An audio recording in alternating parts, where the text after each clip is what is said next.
बाणम दहती पावका न चैनम क्लेदयन्ति आपो न शोष्यति मारुता। कोई भी शस्त्र जिसको काट नहीं सकता, अग्नि आत्मा को कभी जला नहीं सकती, पानी गला नहीं सकता, हवा उड़ा नहीं सकती, अर्थात वो तो अजर अमर है। चेतन अमल सहज सुख राशि, हमेशा एक रस रहने वाले, चेतन अमल सहज सुख राशि, हमेशा आनंद में रहने वाले आत्मा, उसका कभी कोई कुछ नहीं बिगाड़ सकता। कह रहे हे पार्थ, अपने आप प्राप्त हुए और खुले हुए स्वर्ग के द्वार को, इस प्रकार के युद्ध को भाग्यवान क्षत्रिय लोग ही पाते हैं। और भाग्यवान है वो लोग जो युद्ध में या तो देश की रक्षा करते हुए वीर गति को प्राप्त करते हैं या अपने देश की रक्षा करते हैं। कह रहे जननी जनेत भक्त जन, जननी जनेत भक्त जन, क्या दाता क्या सूर, नहीं तो जननी बांझ भली वृद्धा गंवाई नूर। हे माता, यदि पुत्र पैदा करना है तो कोई ऐसा पुत्र पैदा करो जो भगवान का भजन करे। जननी जने तो भक्त जन, प्रथम श्रेणी का भक्त कौन? पुत्र कौन है प्रथम श्रेणी में जो भगवान का भजन करे। जननी जने तो भक्त जन, क्या दाता क्या सूर, या फिर दान पुण्य करने वाला हो, साधु संतों की सेवा करे, माता पिता की सेवा करे, समाज की सेवा करे, ऐसा हो। या जननी जने तो भक्त जन, क्या दाता क्या सूर, नहीं तो जननी बांझ भले वृथा गंवाए नूर। नहीं तो बांझ ही रहना,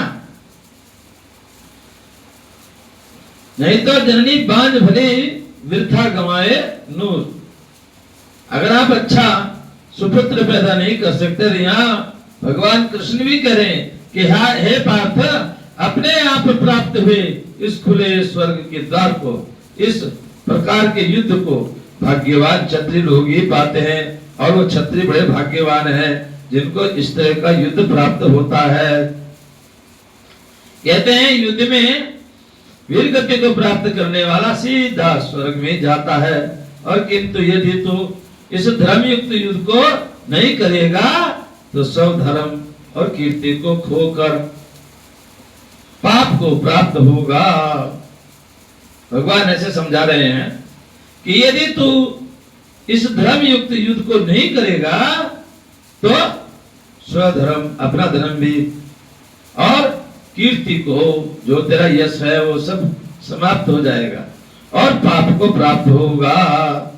और सब लोग तेरी बहुत काल तक रहने वाली अपकीर्ति भी कथन करेंगे, अर्थात बुराई करेंगे। आपकी जो कीर्ति है, जो यश है, वो समाप्त हो जाएगा। और माननीय पुरुष के लिए अपकीर्ति मरण से भी बढ़कर है ना। बहुत से लोग जो है अपनी जान दे देते हैं, लेकिन अपनी वाणी से जो कहते हैं उसको पूरा करते हैं, अर्थात अपने यश को, अपनी कीर्ति को, अपनी मान बढ़ाई को, अपने मान सम्मान को नहीं खोते। और यदि मान सम्मान चला गया, कीर्ति चली गई, तो वो अपना मृत्यु से भी बड़ा मृत्यु मानते हैं।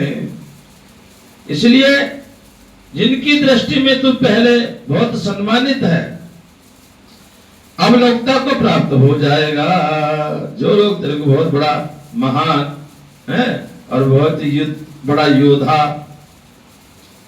धर्मवान, गुणवान, बुद्धिमान मानते थे, वो सब सोचेंगे ये तो कुछ भी नहीं है, सब बकवास था, अर्जुन तो कोई बहुत बड़ा महारथी नहीं है, ये तो डर के मारे युद्ध छोड़ के भाग गया, कायर है, योद्धा नहीं है, ऐसा लोग कहेंगे।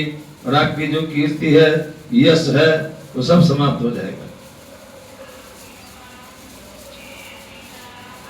तेरे बैरी लोग तेरे सामर्थ्य की निंदा करते हुए, और जो तेरे बैरी लोग दुश्मन हैं, वो तेरे सामर्थ्य की निंदा करते हुए बहुत बहुत से न कहने वाले योग्य जो वचन नहीं कहना चाहिए, जो बात नहीं कहनी चाहिए, तेरे को क्या क्या कहेंगे, हाँ?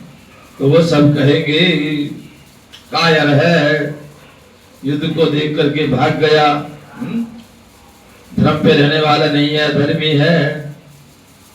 इससे भी अधिक दुख और क्या होगा? या तो युद्ध में मारा जाकर स्वर्ग को प्राप्त होगा। भगवान समझा रहे हैं कि यदि युद्ध करेगा तो इससे ज्यादा कुछ नहीं होगा।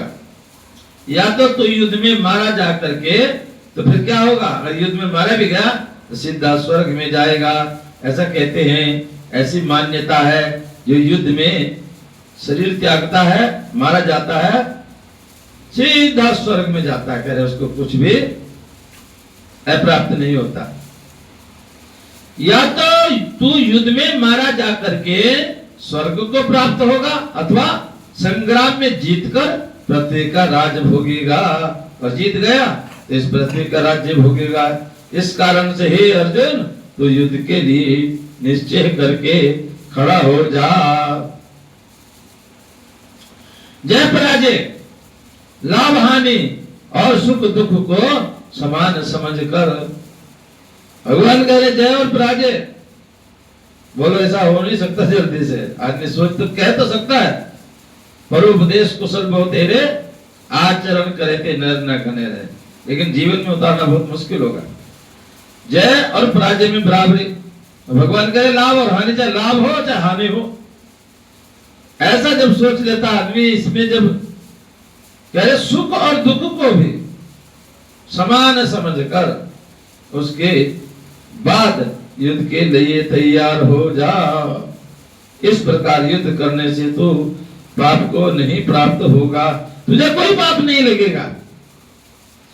मतलब जो भी कुछ है तो सब भगवान के अर्पण कर दे, मन क्रम वचन से।